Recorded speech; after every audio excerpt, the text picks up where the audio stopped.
1 de mayo de 1960. Sobre Sverdlovsk, Unión Soviética. 70.000 pies de altura. El mundo, allá abajo, era una sombra azul difusa, una curva perfecta que se desvanecía hacia la oscuridad del espacio. A esa altitud, el ruido de los motores no era más que una vibración lejana. En la estrecha cabina del U-2, Francis Gary Powers permanecía inmóvil, el traje presurizado inflado como una segunda piel, el casco sellado, la respiración controlada. El altímetro marcaba 70.500 pies.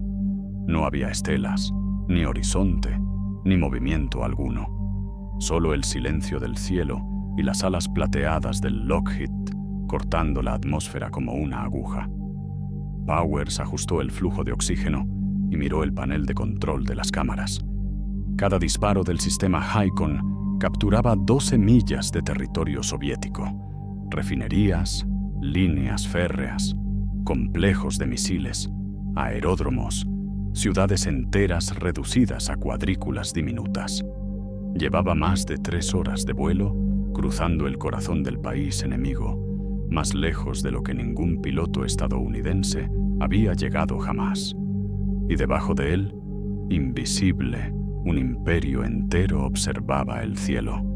En los centros de radar del norte, las pantallas comenzaron a parpadear. En Plesetsk, un técnico levantó la vista. Una señal débil aparecía en el monitor, fija, sin variaciones. Altitud imposible, camarada. Ningún avión puede volar tan alto. Entonces, ¿qué estamos viendo? Los oficiales se inclinaron sobre las pantallas verdes. El rastro avanzaba lentamente, de sur a norte, como un fantasma cruzando los cielos. Informes similares llegaron desde Bakú, Asyabad y Sverdlovsk. Todos describían el mismo intruso invisible. Durante años, la defensa aérea soviética se había construido sobre una certeza. El cielo de la madre patria era impenetrable. Pero aquella mañana, día del trabajo, esa certeza comenzaba a resquebrajarse. Mientras tanto, en la cabina presurizada, Powers verificaba el consumo de combustible y corregía el rumbo. Ya había sobrevolado el mar de Aral y el Volga.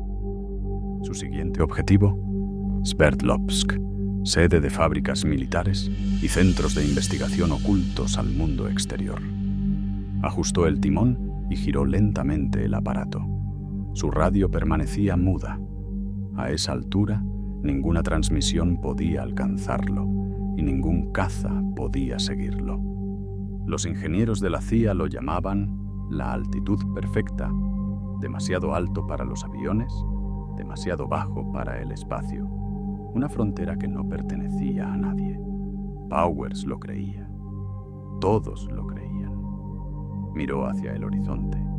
El sol naciente se reflejaba en el borde curvo de la Tierra. Desde aquella altura no existían fronteras ni banderas, solo colores, formas y luz. En tierra, los escuadrones de MiG-19 despegaron desde las bases cercanas. Los motores rugieron, las máscaras se cerraron, las órdenes resonaron con distorsión metálica, pero los radares repetían la misma cifra. El objetivo volaba demasiado alto. A 70.000 pies, el U-2 era intocable. «Camarada coronel», informó un piloto, «no podemos ascender más. El aire se acaba antes de alcanzarlo». «Entonces, ¿qué estamos viendo?», repitió el coronel en voz baja. Solo se escuchó el zumbido eléctrico y el tic-tac del reloj de pared. Allá arriba, Powers niveló las alas. Otro ciclo de cámara comenzó. Cada imagen registraba lo que ningún ojo humano había visto. El corazón mismo de la Unión Soviética, revelado en detalle perfecto desde el borde del espacio. No sabía que, bajo sus alas, los radares soviéticos ya habían llamado a Moscú. No sabía que nuevas armas, invisibles para la inteligencia estadounidense, se preparaban en secreto. Los pilotos soviéticos se habían reído del avión espía americano, convencidos de que ningún aparato podía volar tan alto. Pero ese día, Sobre Sverdlovsk, el U-2 ya estaba mirando directamente dentro del alma de su imperio. El final de la Segunda Guerra Mundial no trajo paz. Trajo silencio. Un silencio tenso, dividido por fronteras nuevas y por una desconfianza más profunda que cualquier océano. De un lado, los Estados Unidos emergían como una potencia invicta, respaldada por la riqueza industrial y el monopolio nuclear. Del otro, la Unión Soviética, devastada pero resuelta a nunca más ser invadida. Lo que comenzó como alianza se transformó en sospecha, y la sospecha pronto se convirtió en miedo. Así nació la Guerra Fría, una guerra sin batallas abiertas, donde el arma principal era la información. A mediados de los años 50, ese miedo alcanzó una nueva dimensión.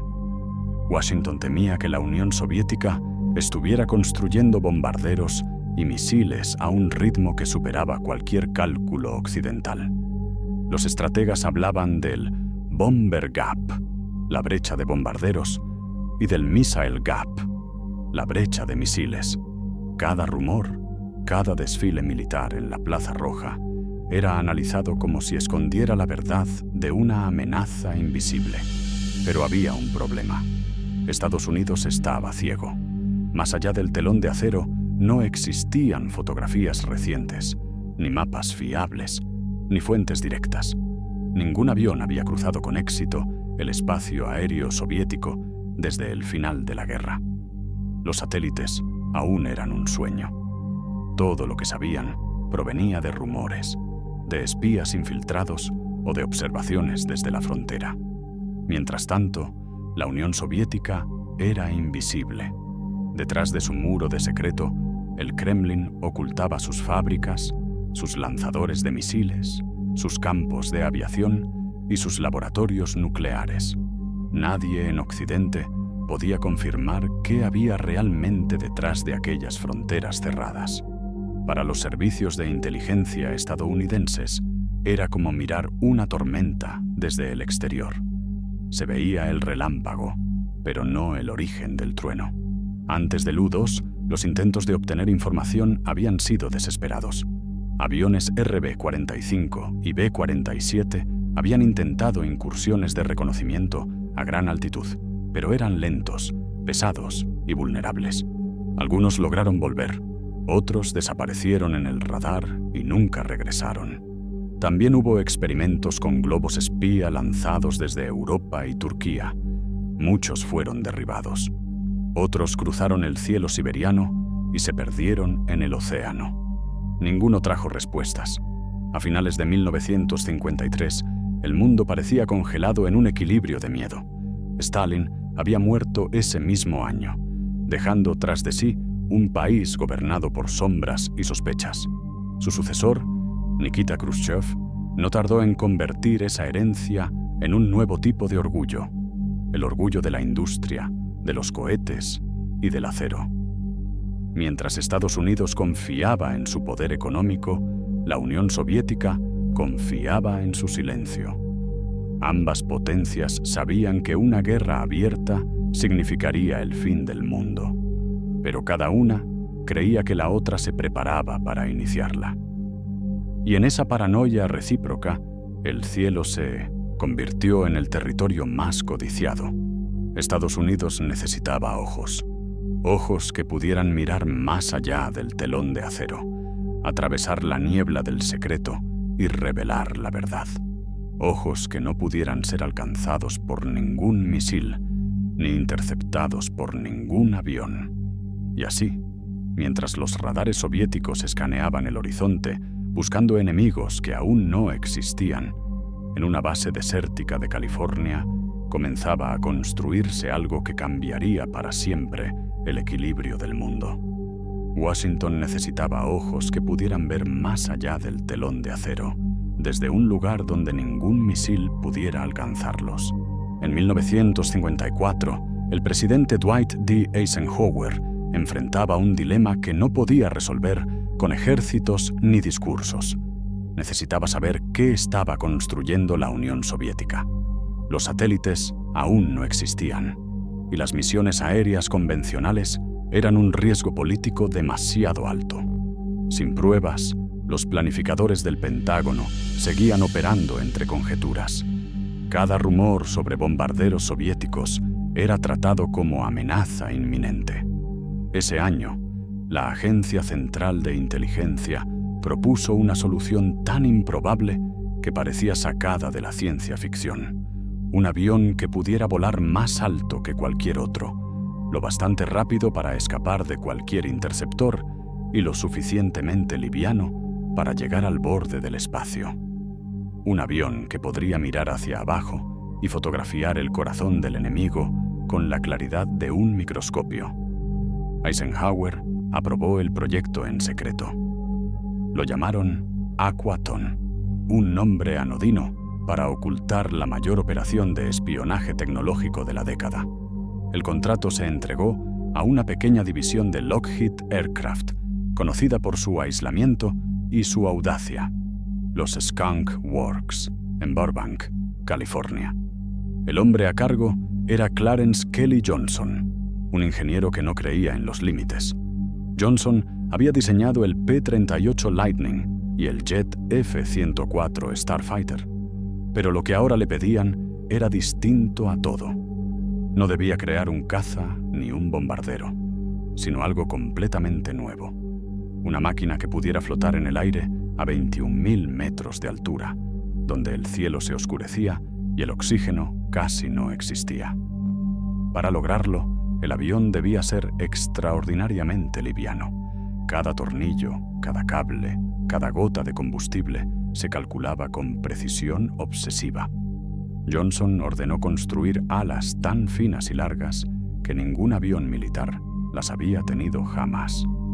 Serían frágiles, pero permitirían mantenerse en vuelo en el aire más delgado del planeta. Lo haremos tan delgado como el ala de una libélula, dijo Johnson una noche mientras trazaba la silueta sobre el papel.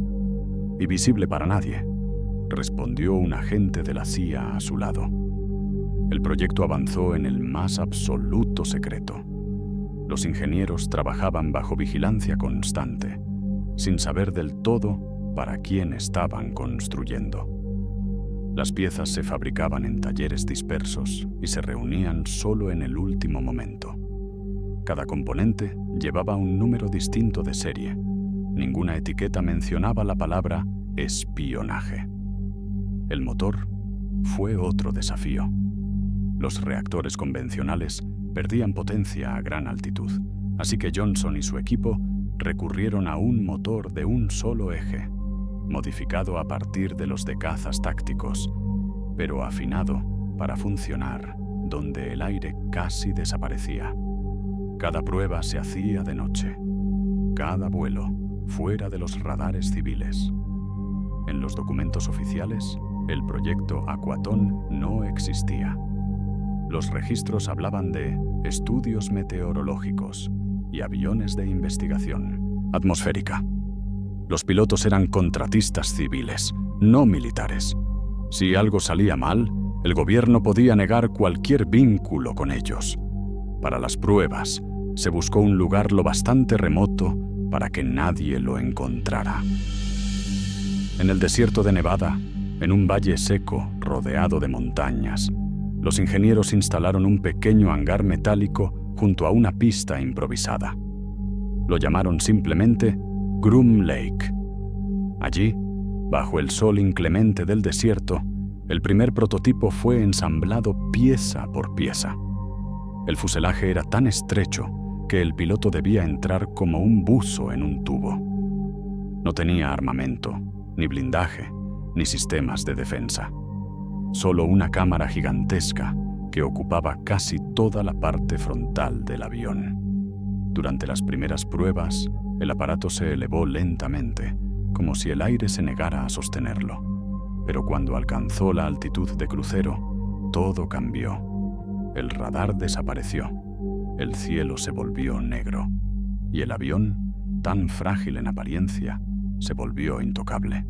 En 1955, en un hangar polvoriento del desierto de Nevada, una forma se levantó del suelo que no debería haber existido. un avión espía capaz de ver la curvatura de la Tierra. El Lockheed U-2 había nacido y con él una nueva manera de mirar el mundo.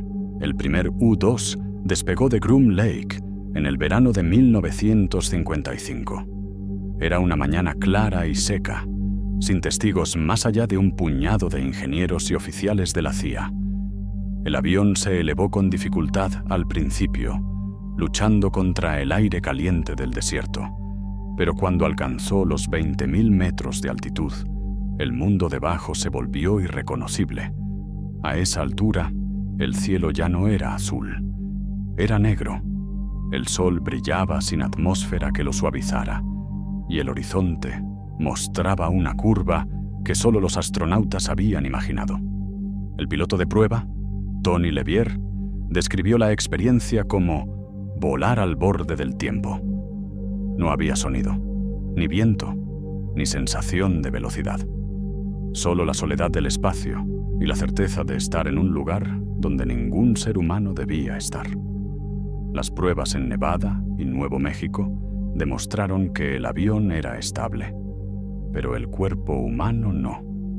Los pilotos sufrían mareos, desorientación, náuseas y una presión insoportable en el pecho. Los trajes presurizados, diseñados a partir de modelos de alta altitud, se inflaban como armaduras rígidas. Cada movimiento requería fuerza. Cada error podía significar una muerte lenta por descompresión. El avión, sin embargo, cumplía lo que prometía. Sus cámaras HiCom B podían captar detalles inimaginables. Una resolución de apenas 75 centímetros por píxel. Desde más de 20 kilómetros de altura, un solo fotograma revelaba matrículas de camiones, sombras de antenas, huellas de neumáticos en la tierra. Era una mirada divina sobre el enemigo. Las primeras misiones de reconocimiento se realizaron sobre territorio aliado, probando la estabilidad de vuelo y la calidad de las imágenes. Luego, a comienzos de 1956, los vuelos cruzaron el Báltico. El U-2 sobrevoló Polonia, Alemania Oriental y las fronteras del Cáucaso. Ningún radar soviético logró detectarlo. Ningún caza consiguió acercarse. Las fotografías que regresaron a Washington transformaron la percepción de la guerra. Donde antes había conjeturas, ahora había evidencia. Los supuestos ejércitos de bombarderos que los informes de inteligencia describían como amenaza inmediata no existían.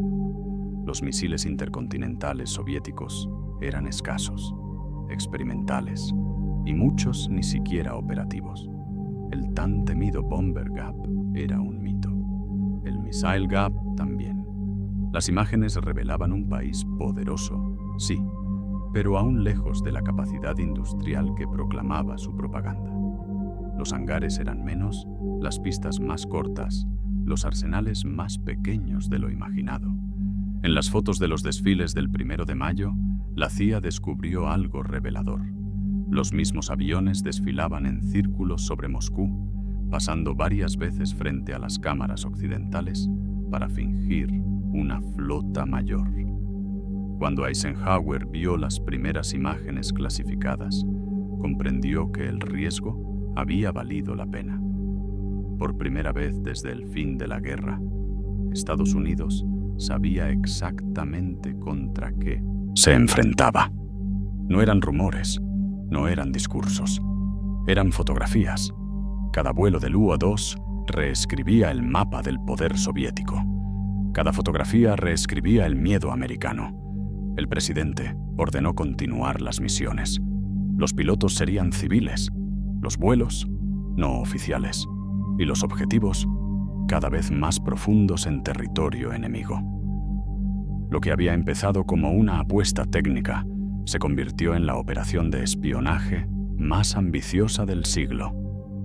A medida que el U-2 seguía elevándose sobre el mundo, Washington aprendía a mirar el planeta de una forma nueva. No desde las fronteras, sino desde el cielo. Y desde allí, todo parecía más claro y más frágil. A mediados de 1956, los radares soviéticos comenzaron a registrar señales débiles en lo alto del cielo, ecos tan altos, tan estables, que los técnicos creyeron que eran errores de calibración. En los informes oficiales, las lecturas fueron catalogadas como anomalías atmosféricas. Nadie imaginó que aquellos puntos inmóviles en las pantallas eran aviones extranjeros cruzando impunemente el espacio aéreo de la Unión Soviética. En los cuarteles de defensa aérea, los pilotos bromeaban entre ellos. Los americanos creen que pueden tocar la estratosfera, decía uno, riendo mientras observaba el radar. Que sigan soñando. La confianza soviética se apoyaba en números. Los cazas más modernos de su arsenal, los MiG-17 y MiG-19, podían ascender hasta 45.000 o 50.000 pies antes de que el aire se volviera demasiado delgado.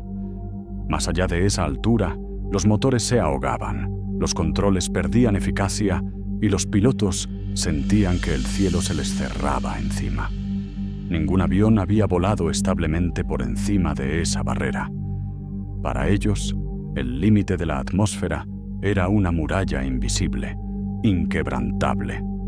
La defensa soviética confiaba en ese techo como si fuera una ley natural.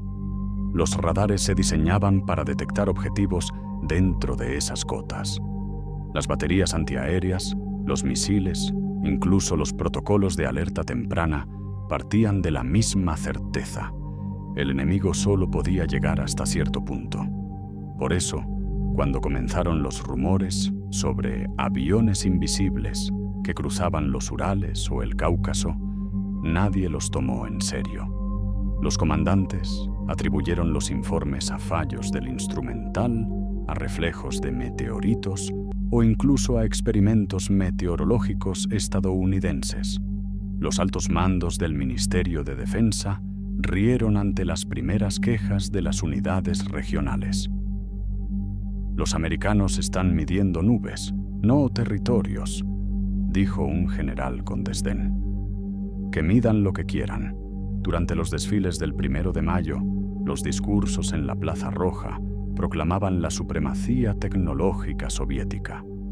Los periódicos hablaban de nuevos radares, de cohetes antiaéreos infalibles y de pilotos que patrullaban el cielo las 24 horas del día. A los ojos del mundo, el aire sobre la Unión Soviética era el más protegido del planeta.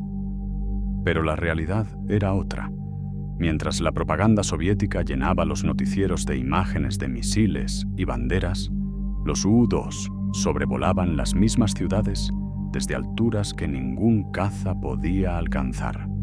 Fotografían Moscú, Leningrado, las bases del Ártico y las instalaciones de misiles en los Urales, todo sin ser detectados. Los radares registraban ecos débiles que desaparecían antes de ser rastreados. Nadie sabía de dónde venían ni a dónde iban. Con cada vuelo estadounidense, la arrogancia soviética crecía, no su precaución. En su orgullo, consideraban imposible que alguien estuviera mirando desde arriba. Y esa incredulidad se convirtió en su mayor vulnerabilidad. Para ellos, el cielo tenía un techo. Los americanos estaban a punto de demostrar que no lo tenía. Entre 1956 y 1959, las misiones del U-2 se hicieron más audaces, más largas y más peligrosas. Lo que había comenzado como vuelos cautelosos a lo largo de las fronteras del bloque soviético se transformó en incursiones profundas sobre su territorio.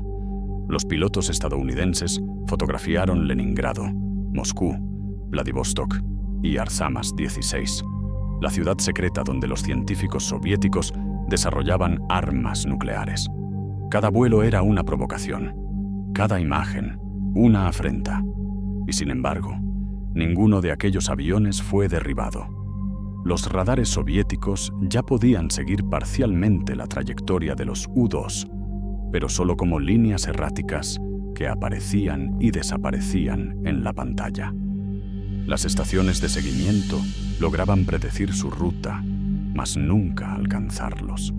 Los interceptores se lanzaban al aire, pero quedaban suspendidos a kilómetros por debajo, impotentes ante un enemigo que volaba fuera del alcance de la física conocida. En el Kremlin, Nikita Khrushchev no tardó en enterarse de las incursiones. Los informes llegaban con una mezcla de vergüenza y rabia. Los americanos estaban sobrevolando el corazón de la patria soviética, tomando fotografías de instalaciones militares, fábricas y centros de mando. Para un líder que basaba su poder en la imagen de invulnerabilidad, era un insulto intolerable. Khrushchev reaccionó con furia, convocó a sus jefes militares y exigió una respuesta inmediata. La orden fue clara: desarrollen un arma que pueda alcanzar el cielo. De esa exigencia nació el S-75 Dvina, conocido en la OTAN como SA-2 Guideline, un misil tierra-aire guiado por radar capaz de ascender más alto que cualquier avión de combate existente. Los ingenieros soviéticos trabajaron en secreto, construyendo lanzadores móviles y cabezas explosivas diseñadas para destruir blancos a más de 20 kilómetros de altitud. A mediados de 1959, las primeras baterías estaban listas para pruebas. Pero mientras los soviéticos fabricaban misiles, en Washington, la CIA se convencía de lo contrario, de que el U-2 era intocable. El propio Eisenhower dudaba, temeroso de que una misión fallida desatara un conflicto diplomático. Pero los analistas insistían: ningún radar podía guiar un proyectil hasta esa altitud. Creían que la altitud era un escudo. Creían que la física estaba de su lado. Durante esos años, los vuelos se multiplicaron. Algunos despegaron desde Pakistán y Turquía, con apoyo británico. Otros operaron desde Noruega y Alemania Occidental, bajo control conjunto de la CIA y la RAF. La cooperación secreta entre Londres y Washington alcanzó niveles sin precedentes. En los informes británicos, el U-2 era descrito como el ojo del cielo libre. Pero cuanto más se alzaba el avión, más delgada se volvía la línea que separaba la paz de la guerra. Cada vuelo violaba el espacio aéreo soviético, y cada radar que lo detectaba se convertía en una chispa potencial. En los despachos de Moscú y Washington, ambos bandos sabían que un error podía ser el detonante de algo que nadie quería nombrar: la Tercera Guerra Mundial. Los estadounidenses seguían convencidos de que el enemigo no podía alcanzarlos. Los soviéticos, de que solo era cuestión de tiempo. El cielo, invisible y silencioso, se había convertido en el nuevo frente de la Guerra Fría. El 1 de mayo de 1960, antes del amanecer, un avión despegó en silencio desde una base militar en Peshawar, Pakistán. Era una misión de rutina, o eso parecía. Su nombre en clave era Operación Grand Slam, y su destino, el corazón mismo de la Unión Soviética. Al mando iba Francis Gary Powers, expiloto de la Fuerza Aérea y ahora contratista de la CIA. La ruta estaba cuidadosamente trazada. Desde Peshawar cruzaría el mar Caspio, sobrevolaría Bakú, seguiría hacia Sverdlovsk, giraría al norte rumbo a Murmansk y terminaría su vuelo en Noruega. Un recorrido de casi 7.000 kilómetros que, si todo salía bien, revelaría la posición exacta de las fábricas de misiles soviéticos y sus campos de lanzamiento. A las 6:30 de la mañana, los radares soviéticos comenzaron a captar la intrusión. El eco era débil, apenas perceptible, pero se mantenía estable, avanzando lentamente hacia el norte. El operador de la estación de Plesetsk informó al cuartel general: un objetivo desconocido, velocidad constante, altitud imposible. El mensaje llegó a Moscú en minutos. Nikita Khrushchev fue despertado y llevado al centro de mando. Escuchó el informe completo sin levantar la voz. Luego dio una sola orden: derríbenlo. Desde varias bases, los escuadrones de interceptores despegaron. Los MiG subieron hasta donde el aire empezaba a desintegrarse, pero el intruso seguía más alto, una sombra lejana, moviéndose lentamente sobre los Urales. Cuando quedó claro que ningún caza podría alcanzarlo, el comandante de Plesetsk autorizó el lanzamiento de los nuevos misiles S-75 Dvina, recién incorporados a la defensa aérea. En la cabina del UA-2, Powers revisó su instrumental. El sol se reflejaba en el parabrisas como una hoja blanca. A esa altura, el avión parecía suspendido en el vacío. No sabía que decenas de radares lo seguían. No sabía que un misil, guiado por ondas de radar, ascendía hacia él a más de 3 veces la velocidad del sonido. Los operadores soviéticos observaron cómo el punto en la pantalla se acercaba al objetivo. El primero falló. El segundo también. El tercero impactó. A 70-500 pies, el cielo se encendió. El misil explotó cerca del fuselaje, arrancando una de las alas y haciendo que el avión girara en espiral hacia la tierra. En la cabina, Powers sintió cómo el U-2 se partía en dos. El oxígeno se precipitó hacia el vacío. Los instrumentos se apagaron. Activó el asiento eyectable y fue lanzado hacia el espacio, envuelto en el silencio absoluto de la estratosfera. Durante unos segundos, flotó. Luego comenzó la caída. El aire regresó como un golpe. El paracaídas se abrió y el ruido volvió al mundo. Debajo, los campos de Sverdlovsk se acercaban a toda velocidad. En tierra, los campesinos y soldados corrieron hacia el punto de descenso. Powers fue capturado en cuestión de minutos. Lo arrastraron fuera del paracaídas, lo rodearon con fusiles y mientras lo apuntaban, uno de los oficiales soviéticos se inclinó y le dijo: «Usted no debería estar aquí». Powers, exhausto, respondió apenas: «Ni usted tampoco». El avión había sido destruido. Los restos se dispersaron por varios kilómetros. Pero los soviéticos recuperaron lo suficiente para probar que aquel aparato no era un meteorológico inocente, sino una cámara volante cargada de equipos de espionaje. En los días siguientes, Moscú celebró su victoria con orgullo contenido. El enemigo había sido alcanzado en su punto más alto. El mito de la invulnerabilidad estadounidense se había desintegrado a 70.000 pies de altura. La noticia se propagó por el mundo como una descarga eléctrica. El 1 de mayo de 1960, los soviéticos habían derribado un avión no identificado sobre su territorio. Durante las primeras horas, Washington guardó silencio. En los comunicados oficiales, se habló de un avión meteorológico norteamericano perdido durante una misión de investigación atmosférica. Un accidente. Nada más. Pero Moscú no tardó en responder. 5 días después, Nikita Khrushchev apareció ante el Soviet Supremo con una sonrisa contenida. Mostró las fotografías de los restos del avión, los instrumentos de cámara y los equipos de espionaje. Luego, con teatralidad calculada, reveló el golpe final. El piloto Francis Gary Powers estaba vivo y bajo custodia soviética. El salón estalló en aplausos. El mundo entero entendió lo que aquello significaba. Estados Unidos había mentido. Durante semanas, la Casa Blanca había insistido en la historia del avión científico. Pero ante las pruebas irrefutables, Eisenhower se vio obligado a admitir lo que todos sospechaban. El U-2 era un avión espía operado por la CIA y había estado sobrevolando la Unión Soviética durante años. La humillación fue inmediata.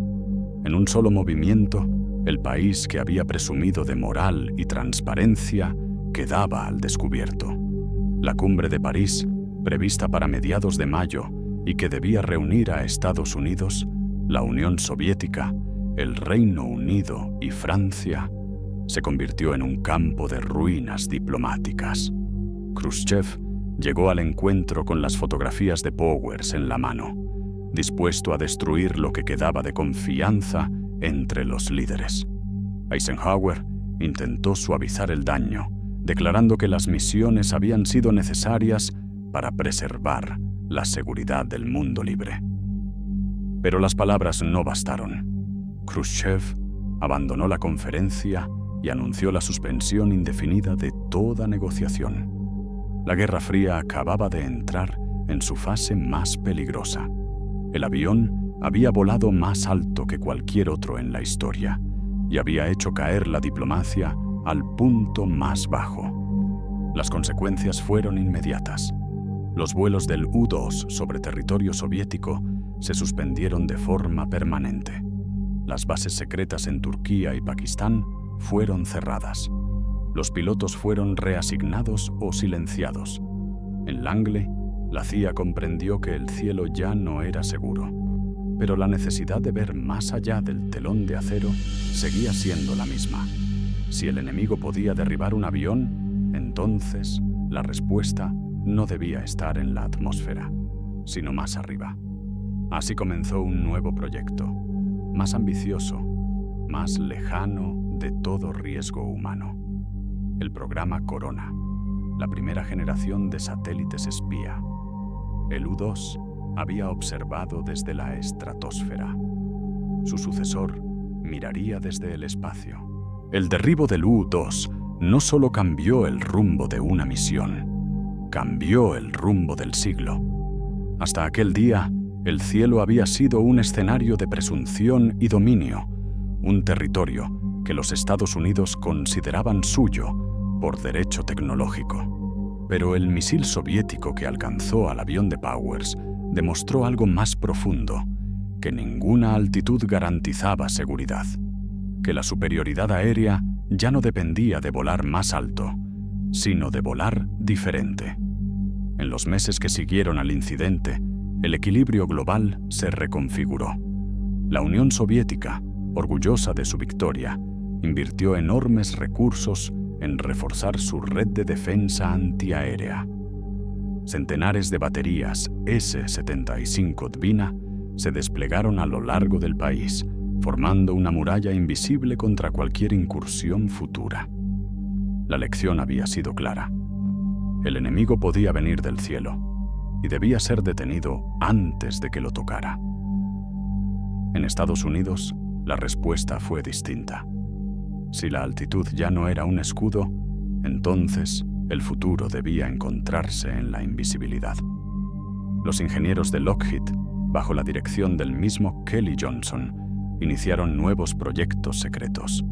El A-12 Oxcart, diseñado para volar más rápido que el sonido y más alto que el U-2, y su sucesor, el legendario SR-71 Blackbird. Era el nacimiento de la era del sigilo. Aviones de titanio negro, invisibles al radar, capaces de atravesar continentes en minutos. Máquinas creadas no solo para ver, sino para no ser vistas. Pero la lección más duradera del U-2 no se midió en velocidad ni en altitud. Se midió en información. La humillación diplomática de 1960 empujó a la CIA y a la Fuerza Aérea a mirar más allá de la atmósfera. En 1962, el proyecto Corona puso en órbita los primeros satélites espía de la historia. Sus cámaras, suspendidas en el vacío, podían fotografiar la Tierra entera sin que ningún país pudiera reclamar violación de soberanía. Era una nueva forma de vigilancia, constante y silenciosa. Al mismo tiempo, la carrera espacial se aceleró. El Sputnik, lanzado 3 años antes, había sido la advertencia. El Vostok y el Mercury, los programas tripulados de soviéticos y estadounidenses, se convirtieron en el escenario público de una competencia que en realidad era tecnológica y militar. Cada cohete, cada satélite, cada transmisión desde el espacio era un mensaje. ¿Quién ve más? ¿Domina más? De la guerra nació la observación. Del miedo, la ciencia. El cielo dejó de ser un campo de batalla. Se convirtió en una frontera. El incidente del U-2 marcó el final de una era y el comienzo de otra. Después de él, ningún vuelo sobre la Tierra volvió a ser inocente. Cada señal, Cada radar, cada sombra en la estratosfera se convirtió en parte del juego. Y la humanidad, por primera vez, empezó a entender que el poder ya no residía en la fuerza, sino en la mirada. Sobre los cielos de Sverdlovsk, el aire sigue siendo delgado y azul oscuro. A 70.000 pies, donde el sonido se disuelve y el horizonte se curva, el mundo parece pequeño, casi inmóvil. Allí, en aquel límite entre la tierra y el vacío, Francis Gary Powers vio algo más que la geografía de un enemigo. Vio la forma misma de la historia. Porque aquel día, en 1960, el avión que había nacido en secreto, construido con alas tan finas como las de una libélula, cambió para siempre la manera en que las naciones se observaban. El U-2 demostró que no existía frontera lo bastante alta, ni muro lo bastante ancho, para ocultar un país del ojo de la tecnología. Los soviéticos se habían reído del frágil avión espía americano, creyendo que no era más que un experimento condenado a caer. Pero antes de su caída, el U-2 ya había fotografiado el corazón de su imperio. Ya había revelado aquello que la propaganda había intentado ocultar. Y en ese acto silencioso había probado una verdad incómoda. Ningún muro podía alcanzar el cielo. Décadas después, el U-2 sigue volando. Rediseñado, actualizado, convertido en una plataforma de vigilancia que aún surca las mismas alturas que lo convirtieron en leyenda. Ni los satélites, ni los drones, ni las naves espaciales han logrado reemplazar completamente su mirada constante y paciente desde la estratosfera. El avión que una vez provocó un escándalo mundial se convirtió con el tiempo en símbolo de la persistencia humana por ver más allá de los límites. A 70.000 pies, Francis Gary Powers vio la curvatura de la Tierra y la curvatura de la historia. En la Guerra Fría, la victoria no perteneció a quienes gritaron más fuerte, sino a quienes pudieron ver más lejos.